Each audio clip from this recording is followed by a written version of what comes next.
Hi. At the spur of the moment, I decided to make little episode things of me just reading short stories. I'm gonna call it "Help! I Can't Sleep." Um, Basically, what I usually do when I try to go to sleep is I try to listen to podcasts. And that can be Jim Harold's Campfire. Really good podcast, by the way, if you're into like supernatural and ghost stories kind of thing. Or I just listen to I can't think of his name right now. Let me look it up. Neil deGrasse Tyson is his name. He does a really good podcast about stars, cosmology, and stuff. Um, that's what puts me to sleep, and it kind of inspired me to make shit of my own. And it's gonna involve short stories. Um, I also write my own stuff, but before I actually get into my own work, I'm gonna start reading just like uh, short spooky stories or just short stories from American literature. Uh, I'm gonna go totally nuts on this episode. It's gonna be so rough and so stupid, but I'm just gonna see where it goes. So this is gonna be Pickman's Model by HP Lovecraft, one of the great pioneer authors of horror horror story genre. Um, so if you're not in the mood for being creeped out before you go to sleep, do whatever you want. You don't have to watch this. No, you can just leave. Leave. Anyway, I'm gonna read Pickman's Model to you, and you don't have to like it, but I hope it puts you to sleep. That's my goal here. One of my many goals, anyway. Well, I don't have a lot of goals for this. So far, it's just a spur of the moment thing, so I don't know what I'm doing. I'm just gonna read a story to you. Hope you like it. So this is Pickman's Model by H.P. Lovecraft.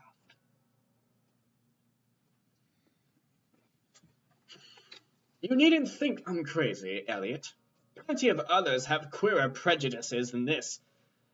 Why don't you laugh at Oliver's grandfather who won't ride in a motor? If I don't like that damn subway, it's my own business. And we got here more quickly anyhow in the taxi. We'd have to walk up the hill from Park Street if we'd taken the car. I know I'm more nervous than I was when you saw me last year, but you don't need to hold me a clinic over it. There's plenty of reason, God knows, and I fancy I'm lucky to be sane at all. Why the third degree? Why the third degree? You didn't used to be so inquisitive. Well, you must hear it. I don't know why you shouldn't. Maybe you ought to know, anyhow, for you kept writing me like a grieved parent when you heard I'd begun to cut the art club and keep away from Pickman. Now that he's disappeared, I go around to the club once in a while, but my nerves aren't what they were. No, I don't know what's become of Pickman, and I don't like to guess. You might have surmised I'd had some inside information when I dropped him, and that's why I don't want to think where he's gone. Let the police find what they can. It won't be much, judging from the fact that they don't know yet of the old North End place he hired under the name of Peters. I'm not sure that I could find it again myself, not that I'd ever try, even in broad daylight. Yet I do know, or I'm afraid I know, why he maintained it. I'm coming to that. And I think you'll understand before I'm through why I don't tell the police.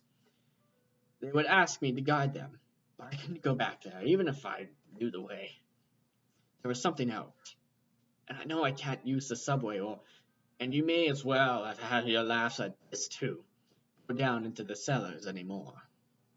I should think you'd have known I didn't drop Pickman for the same silly reasons that fussy old women like Dr. Reed or Joe Minot or Rosworth did. Morbid art doesn't shock me. And when a man has the genius Pickman had, I feel it an honor to know him, no matter what direction his work takes. Boston never had a greater painter than Richard Upton Pickman. I said it at first, and I say it still. And I never swerved an inch either when he showed me that ghoul feeding. That you remember was when Minot cut him. You know, it takes profound art and profound insight into nature to turn out stuff like Pickman's. A magazine cover hack can splash paint around wildly and call it a nightmare, or a witch's sabbath, or a portrait of the devil. Only a great painter can make such a thing really scare or ring true. That's because only a real artist knows the actual anatomy of the terrible, or the physiology of fear, the exact sort of lines and proportions that connect up with latent instincts or lighting effects to stir the dormant sense of strangeness. I don't have to tell you why a fusilier really brings a shiver while a cheap ghost story frontispiece merely makes us laugh. There's something those fellows catch beyond life that they're able to make us catch for a second. Dory had it. Simi had it. Angarolia or of Chicago has it. And Pickman had it as no man ever had it before, and I hope to heaven ever will again. And I'm really sorry if I do not pronounce these names right. I'm an American white boy. Don't ask me what it is they see. In ordinary art, there's all the difference in the world between the vital, breathing things drawn from nature or models and the artificial truck that commercial small fry reel off in a bare studio by rule. Well, I should say that the really weird artist has a kind of vision which makes models or summons up what amounts to actual scenes from the spectral world he lives in. Anyhow, he manages to turn out results that differ from the pretender's mince pie dreams in just about the same way as the life painter's results differ from the concoctions of a correspondent school cartoonist. If I had ever seen what Pickman saw, no. Here, let's have a drink before we get any deeper. God, I wouldn't be alive if I'd ever seen what that man, if he was a man, saw. You recall that Pickman's forte was faces. I don't believe anybody since Goya could put so much of sheer hell into a set of features or a twist of expression. And before Goya, you have to go back to the medieval chaps who did gargoyles and chimeras or on Notre Dame and Mont Saint Michael. They believed all sorts of things. And maybe they saw all sorts of things too, for the Middle Ages had some curious phases. I remember you asking Pickman yourself once, the year before you went away, wherever in thunder he got such ideas and visions. Wasn't that a nasty laugh he gave you? It was partly because of that laugh that Reed dropped him. Reed, had just taken up comparative pathology and was full of pompous inside stuff about the biological or evolutionary significance of this or that mental or physical symptom. He said Pickman repelled him more and more every day, and almost frightened him toward the last that the fellow's features and expressions were slowly developing in a way that he didn't like, in a way that wasn't human. He had a lot of talk about diet, and said Pickman must be abnormal and eccentric to the last degree. I suppose he told Reed if you and he had any correspondence over it, I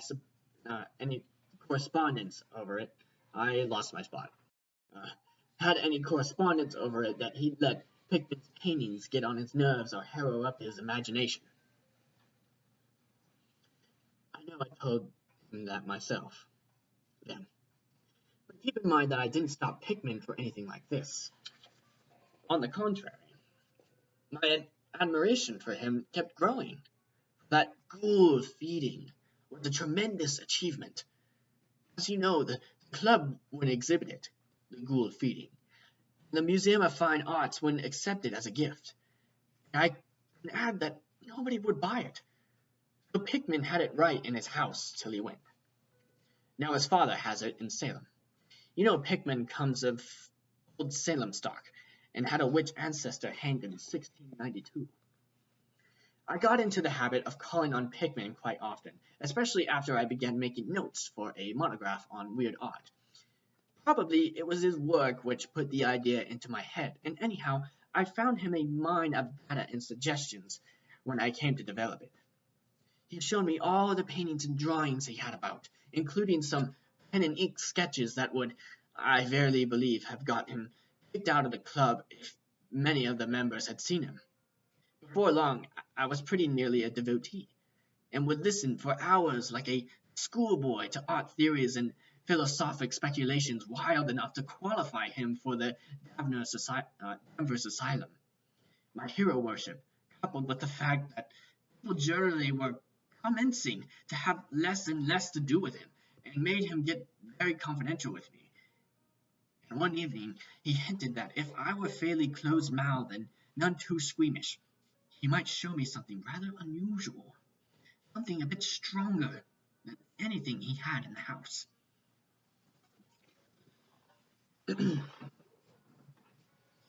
No, he said, there are things that won't go for Newberry Street, things that are out of place here, and that can be conceived here anyhow.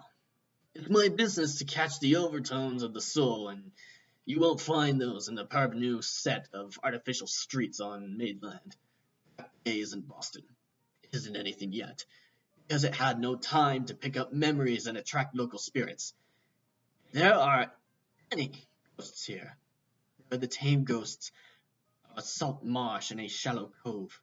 And I want human ghosts, the ghosts of beings highly organized enough to have looked on hell and known the meaning of what they saw. The place for an artist live in the North End.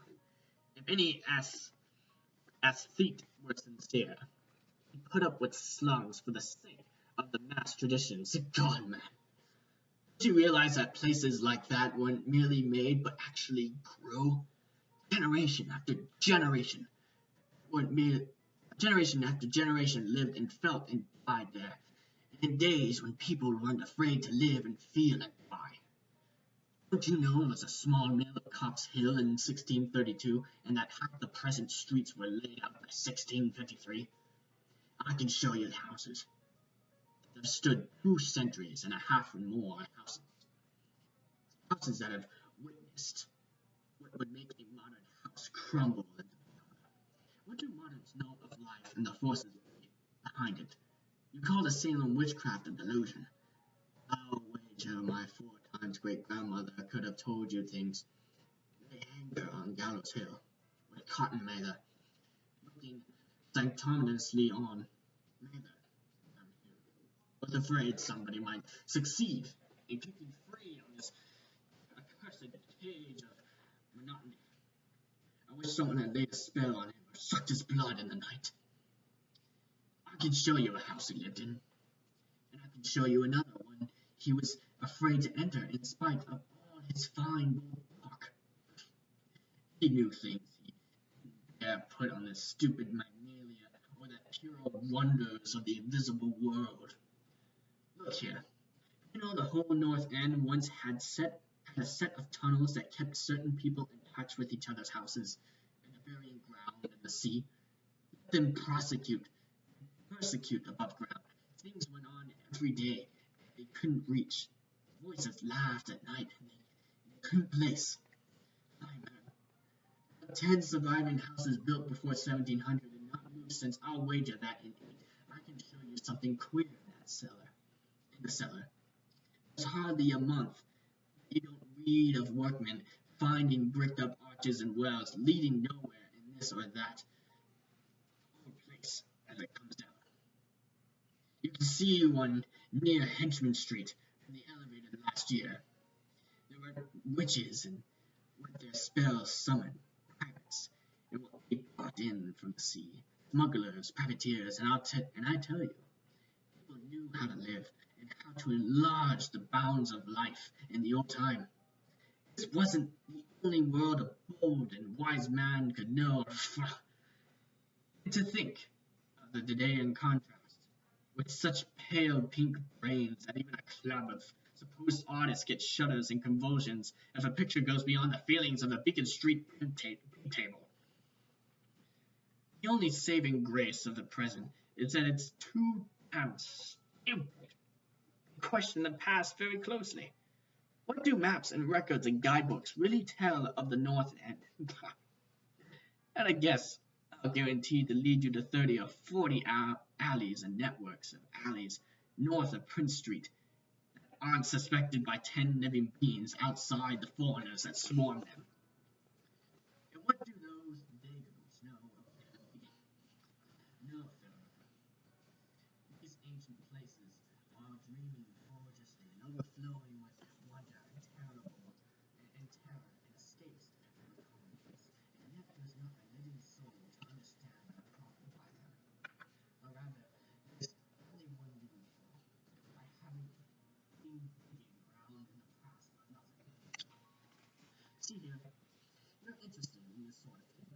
What if I told you that I've got a little studio up there, where I can catch the night spirit of antique horror and paint things that I couldn't even think of in Newberry Street? Naturally, I don't tell those cursed old maids at the club with me protection, whispering as it is, that I'm a sort of monster, bound down the boat of reverse resolution. Yes, sir. I decided long ago one must take care of Mars' beauty from life. So I did some exploring in places where I had reason to know terror lingers. I've got a place that I believe three living Nordic men besides myself have ever seen. It isn't so very far from the elevated distance goes, as centuries away as the soul goes. I took it because of the queer old brick well in the cellar, one of the sort I told you about. The shack's almost tumbling down so that nobody else would live in it, and I'd hate to tell you how they pay for it. The windows are boarded up, and I don't want that, because I don't want daylight for what I do. I paint in the cellar, where the inspiration is thickest, and I have other rooms furnished on the ground floor. Sicilian music, and I've hired it under the name of Peter's. Now, if you're game, I'll take you there tonight. I think you'd enjoy the picture as far as I did. I've let myself go a bit there. It's no vast tour.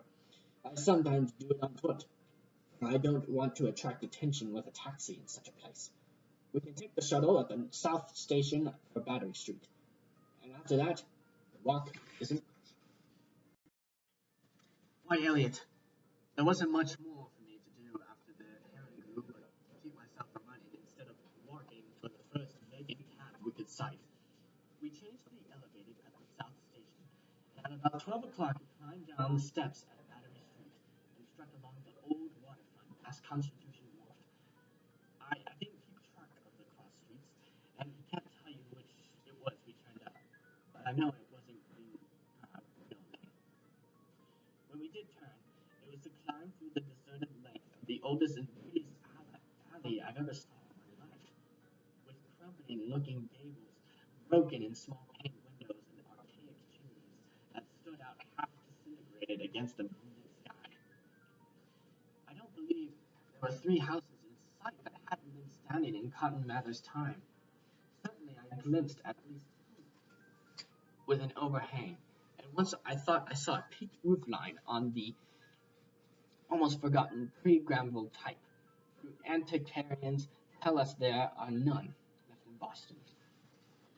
In that alley, which had a dim light, we turned to the left into an equally silent and still narrower alley with no light at all, and in a minute made what I think was an obtuse angled bend toward the light of the dark.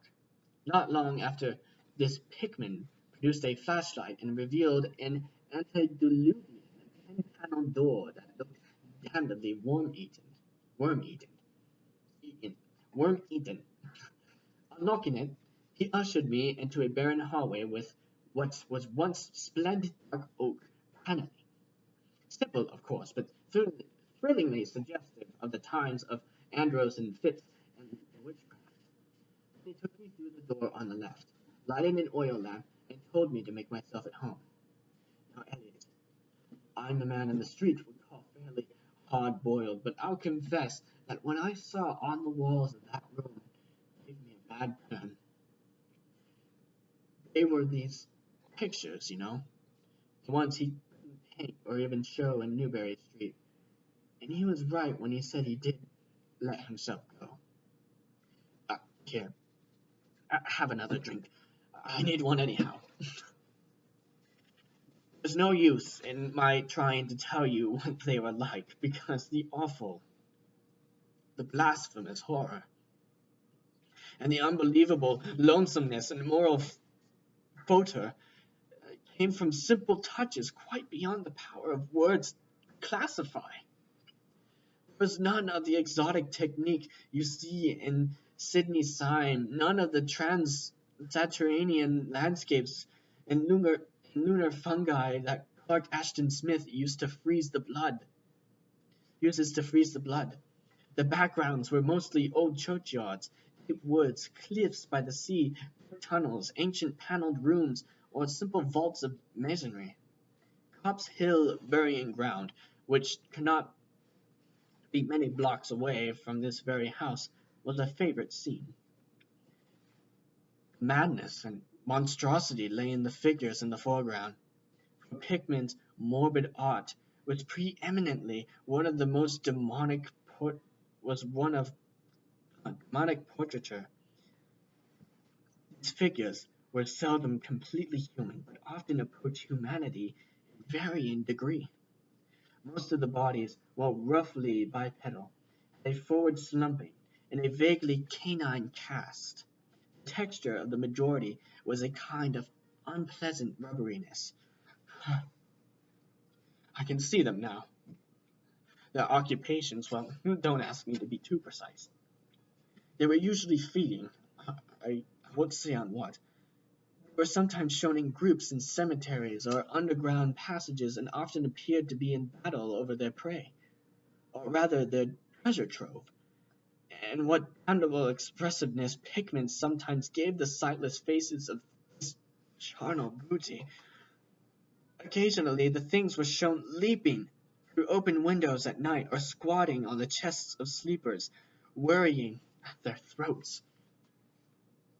One canvas showed a ring of them burying about a hanged witch on Gallows Hill, whose dead face held a close kinship to theirs. I don't get the idea that it wasn't all this hideous business of theme and setting which struck me faint. I'm not a 3-year-old kid, and I'd seen much like this before. It was the faces, Elliot. Those accursed faces that leered and slavered out of the canvas with the very breath of life. My God, man, I verily believe they were alive.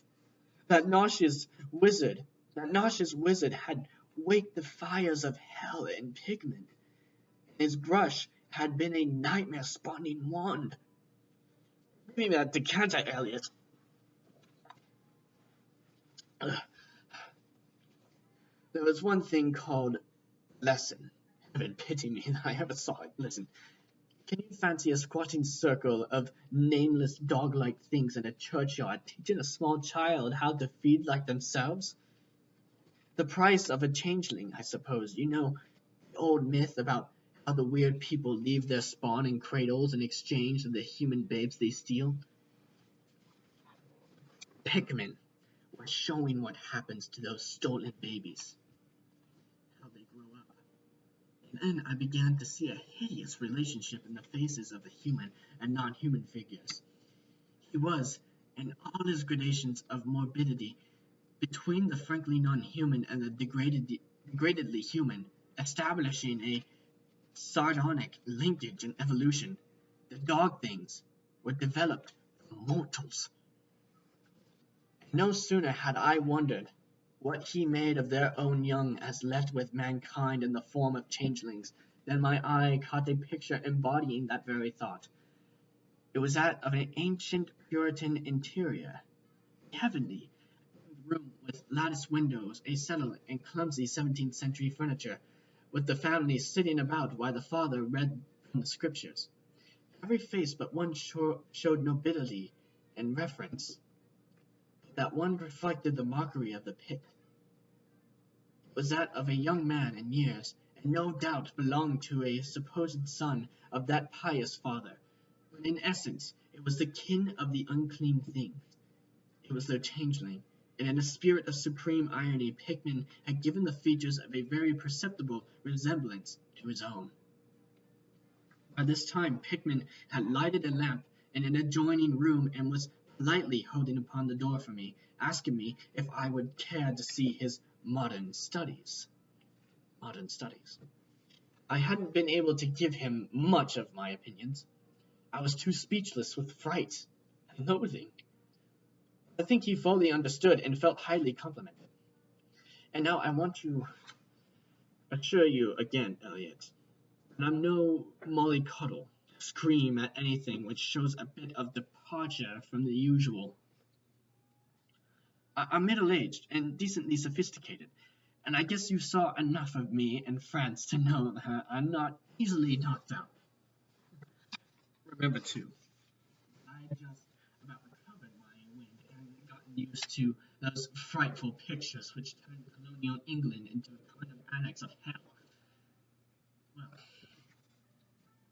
in spite of this, the next room forced a real scream out of me, and I had to clutch at the doorway to keep from kneeling over. The other chamber had shown a pack of ghouls and witches overrunning the world of our forefathers. But this one brought the horror right into our own daily life. How that man could paint. There was a study called Subway Accident, in which a flock of vile things were clambering up from some unknown catacomb through a crack of the floor of the um, Boylston Street subway and attacking a crowd of people on the platform. Another showed a dance of Copp's Hill among the tombs, which was the background of today. And there were any number of cellar views with monsters creeping into the holes and rifts in the masonry and grinning as they squatted behind the barrels or furnaces and waited for their first victim to descend the steps. Excuse me. One disgusting canvas seemed to depict a vast cross-section of Beacon Hill, with ant-like armies of the mephitic monsters squeezing themselves through burrows that honeycombed the ground. Dances in the modern cemeteries were freely pictured. Another conception somehow shocked me more than all the rest. A scene in an unknown vault, with scores of the beasts crowded about one who held a well-known Boston guidebook and was evidently reading aloud. All were pointing to a certain passage, and every face seemed so distorted with epileptic and reverberant laughter that I almost thought I heard the fiendish echoes. The title of the picture was Holmes, Loyal, and Longfellow Lie Buried in Mount Auburn. As I gradually steadied myself and got readjusted to this second room of deviltry and morbidity, I began to analyze some of the points in my sickening loathing. In the first place, I said to myself, these things repelled because of the utter inhumanity and callous cruelty they showed in Pickman. The fellow must be a relentless enemy of all mankind, take such glee in the torture of brain and flesh and the degradation of the mortal tenement. In the second place, they've terrified because of their very greatness. Their art was the art that convinced. When we saw the pictures, we saw the demons themselves and were afraid of them. And the queer part was that Pickman got none of his power from the use of selectedness or bizarre. Nothing was blurred, distorted, or conventionalized. Outlines were sharp and lifelike. Details were almost painfully defined. The faces. It was not any mere artist's interpretation that we saw. It was pandemonium itself. Crystal clear and stark objectivity. It was, by heaven, the man was not a fantastic or romanticist at all. He did not even try to give us the churning, prismatic ephemeria of dreams, but coldly and sardonically reflected some stable, mechanistic, and well-established horror world which he saw fully, brilliantly, squarely, and unfalteringly. God knows what that world can have been, or where he ever glimpsed the blasphemous shapes that loped and trotted and crawled through it. Whatever the baffling source of his images, One thing was plain. Pickman was in was in was in every sense, in conception and in execution, a thorough, painstakingly, and almost scientific realist.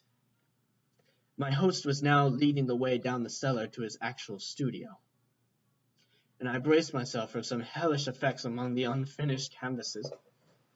As we reached the bottom of the damp stairs, he turned his flashlight to a corner in the large open space at hand, revealing the circular brick curb of what was evidently a great well in the earthen floor. We walked nearer, and I saw that it must be 5 feet across, with walls a good foot thick and some 6 inches above the ground level. Solid work of the 17th century, or I was much mistaken. That, Pickman said, was the kind of thing he had been talking about. An aperture of the network of tunnels that used to undermine the hill. I noticed idly that it did not seem to be bricked up, and that a heavy disc of wood formed the apparent cover. Thinking of the things this must have, this well must have been connected with if Pickman's wild hints had not been mere rhetoric. I shivered slightly, then turned to follow him up a step through the narrow door into a room of fair size, provided with a wooden floor and furnished as a studio. An Actiline gas outfit gave the light necessary for work. The unfinished pictures on the easels or propped against the walls were as ghastly as the finished ones upstairs, and showed the painstaking methods of the artists.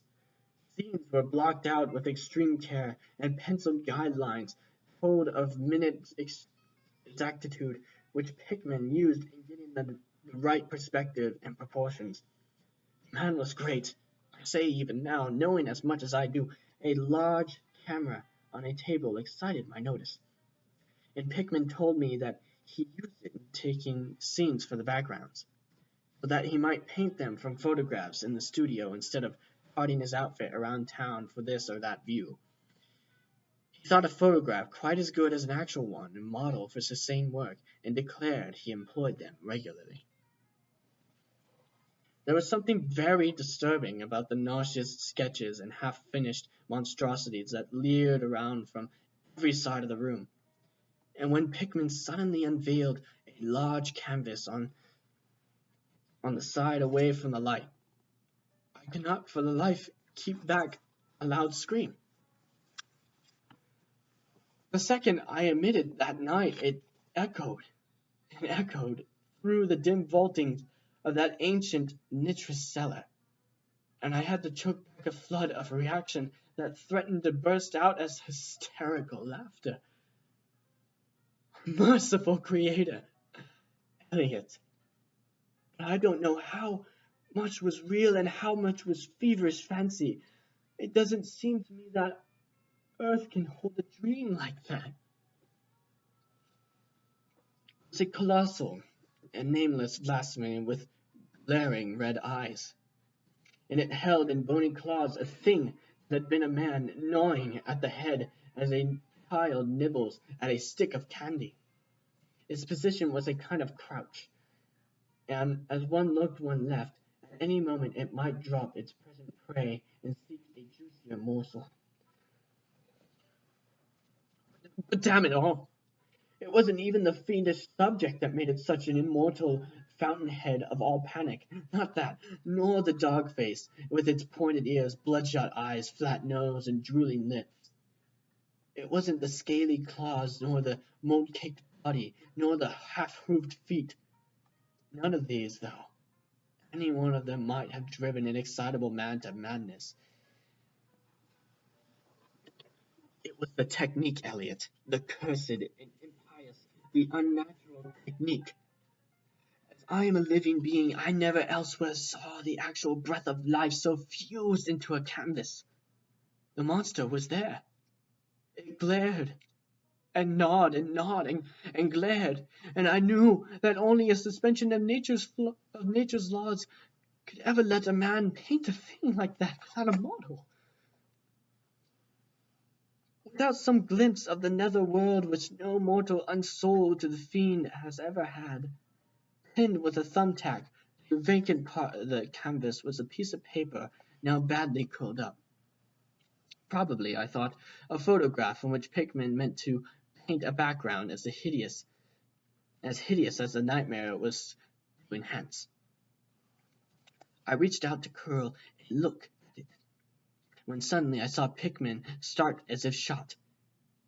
He had been listening with peculiar intensity ever since my shocked scream had waked unaccustomed echoes in the dark cellar, and now he seemed struck with fright which, though not comparable to my own, had more of the physical than of the spiritual. He drew a revolver and motioned me to silence, then stepped out the main cellar and closed the door behind him. I think I was paralyzed for an instant.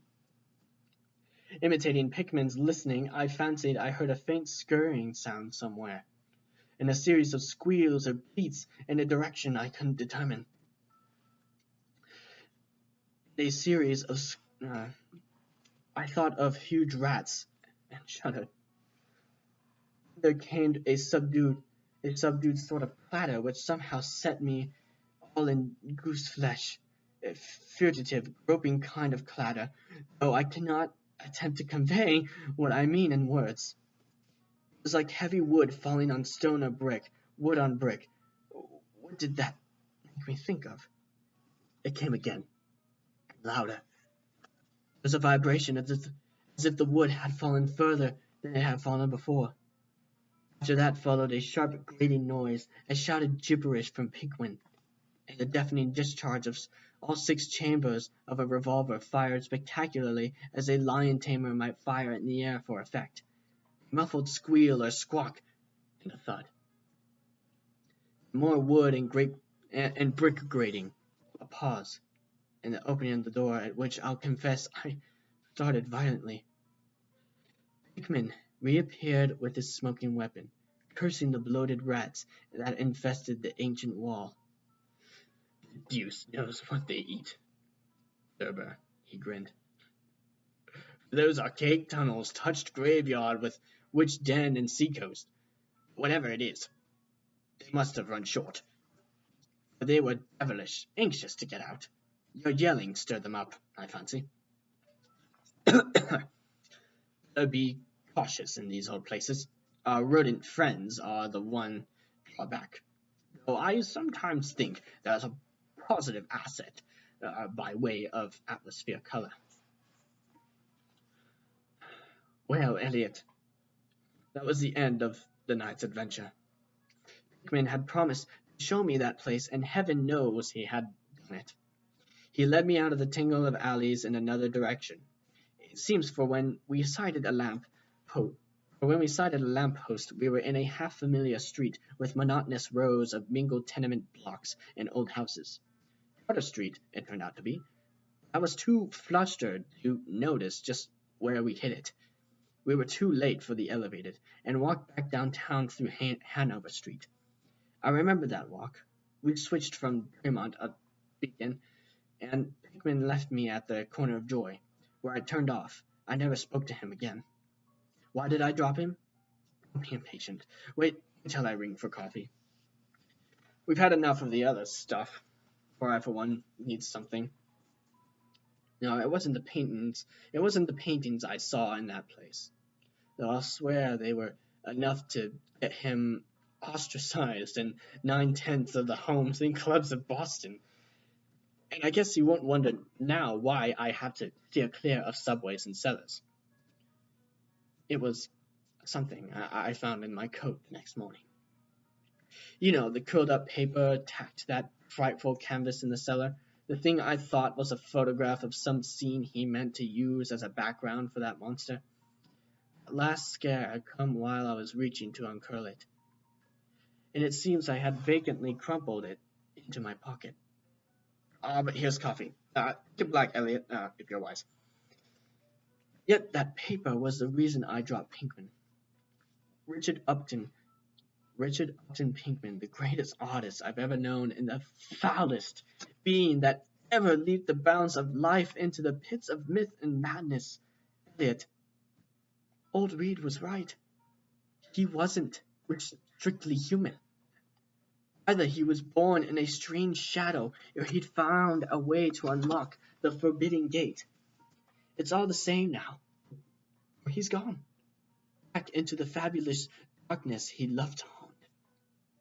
Here, let's have the chandelier going. Don't ask me to explain or even conjecture about what I burned. Don't ask me either what I lay behind that moan-like scrambling Pinkman was so keen to pass off as rats.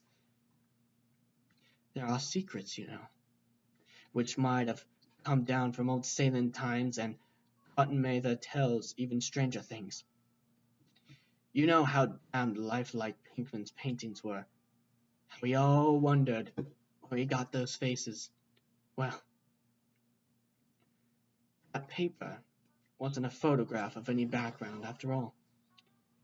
What it showed was simply the monstrous being he was painted on that awful canvas. It was the model he was using. In its background was merely the wall of the cellar studio in minute detail. But my God, Elliot, it was a photograph from life. Ooh, and that's Pickman's model. Holy shit. I'm a little creeped out. Now I remember why I took a break from HP Lovecraft for a little while. Wow. There were a few moments where I just wanted to put the book down and just wait for the next day to do it. Oh my God. There's some. It's not subtle. It's not subtle at all. HP Lovecraft makes you read. He really makes you read, and he really puts in the effort to scare the hell out of you. It's nothing like you would read in scary ghost stories to tell in the dark or Stephen King. Of course, they have great imagery, fabulous imagery, but what H.P. Lovecraft does, he gets into your mind. He really gets into your mind. When he first brought up the crumpled photograph, Turber, when he first brought that up, I'm like, what is it? What is it? And it's terrifying. And you don't know exactly if those were really rats or not. Fuck.